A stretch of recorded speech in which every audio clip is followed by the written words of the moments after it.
Bonjour à tous. Bonjour. Without mic? Sans micro? With mic. So we are very delighted to welcome Pr.Collard in our faculty. It's a pleasure for us, I'm working here, which he will deliver a conference about a very important topic, which is creative education. And I would like also to thank Ahmed Belkouja, the person we thank him for his collaboration to this in this project. I will say some few words about Pr.Collard. Pr.Collard is the chief executive of Creativity, Culture and Education. It's a British organization. He is an expert in delivering programs that use creativity and culture as drivers in social and economic change. Paul will deliver this conference, and he prefers to speak and then to speak about 10 minutes or some minutes.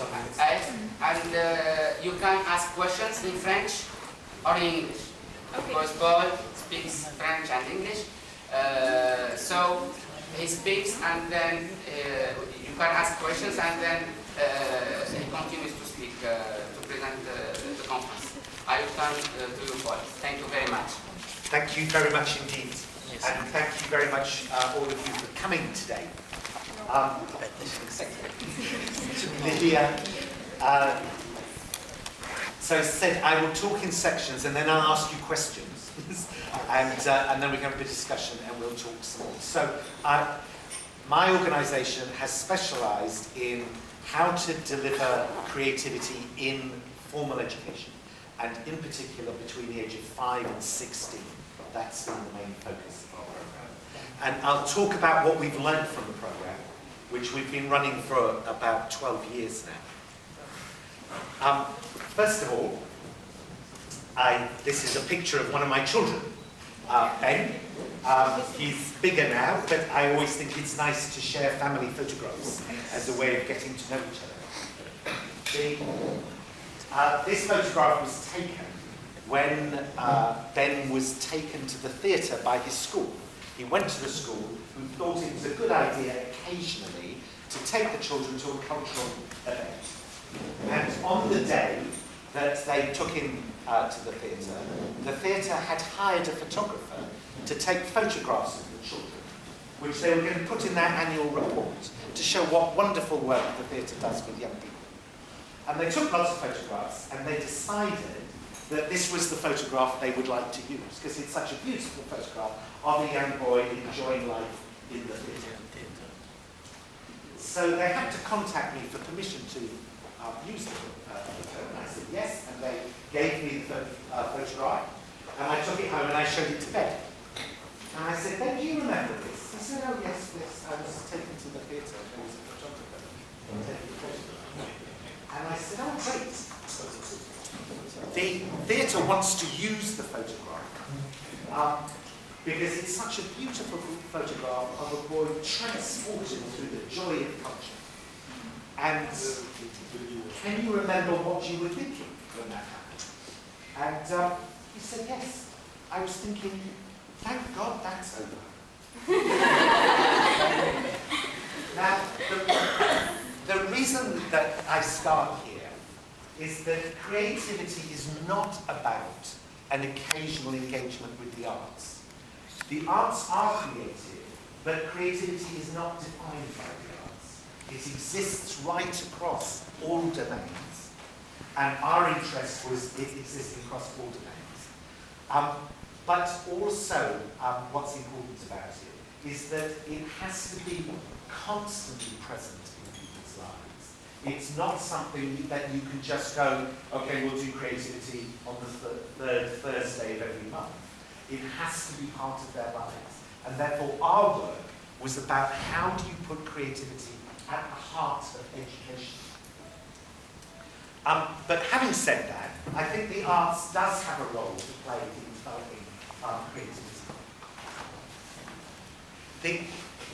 This is a project from a primary school that we're working with in England.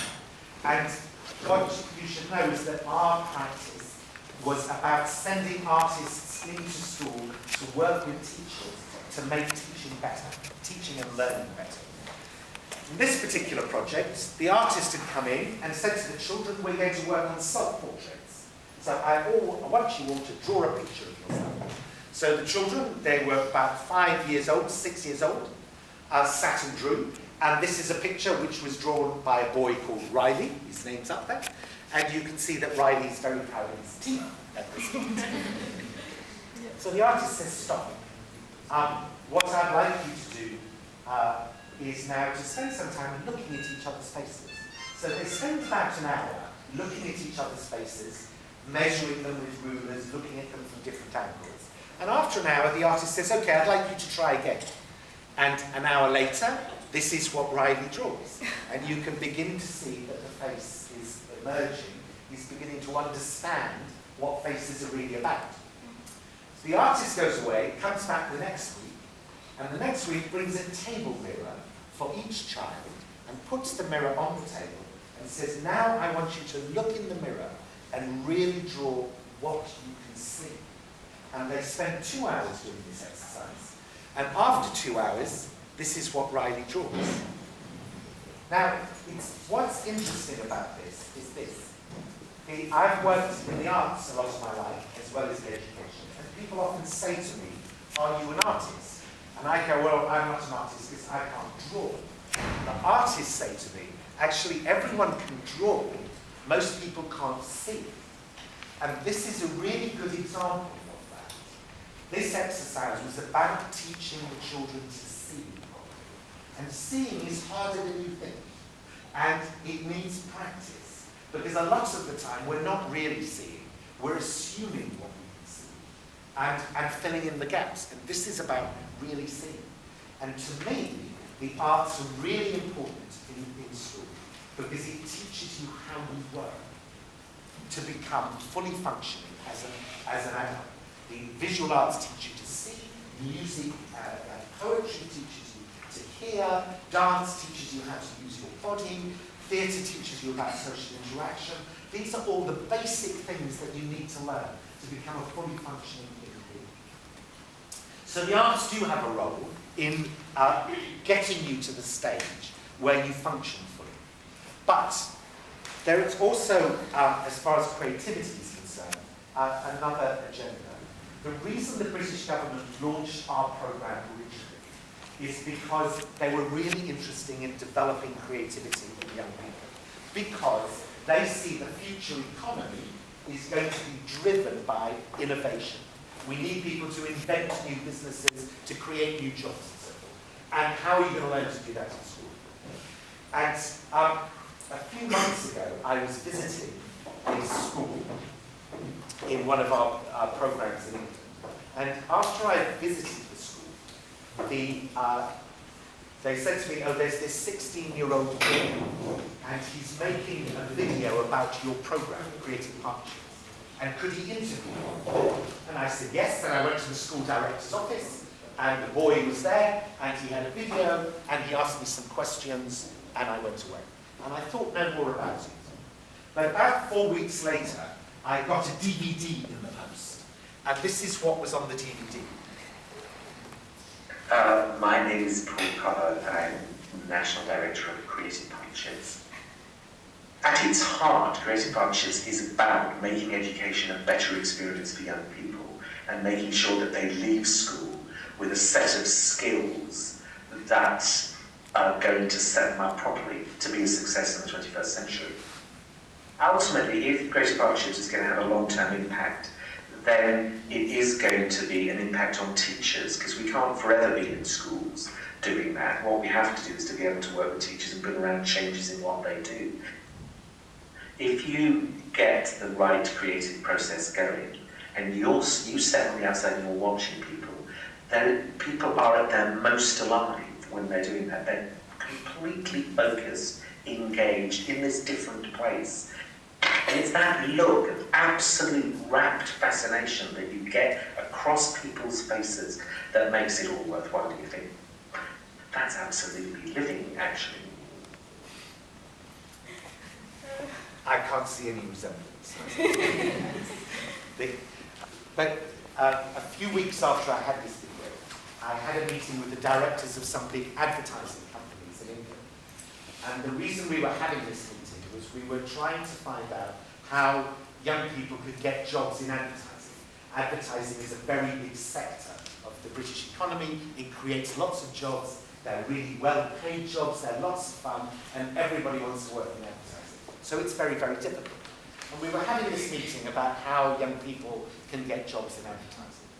And the directors of these agencies says it's very difficult, it's very competitive. Every time we advertise a job, we get 1,500 applications and so on. And after a while I said, can I show you a video?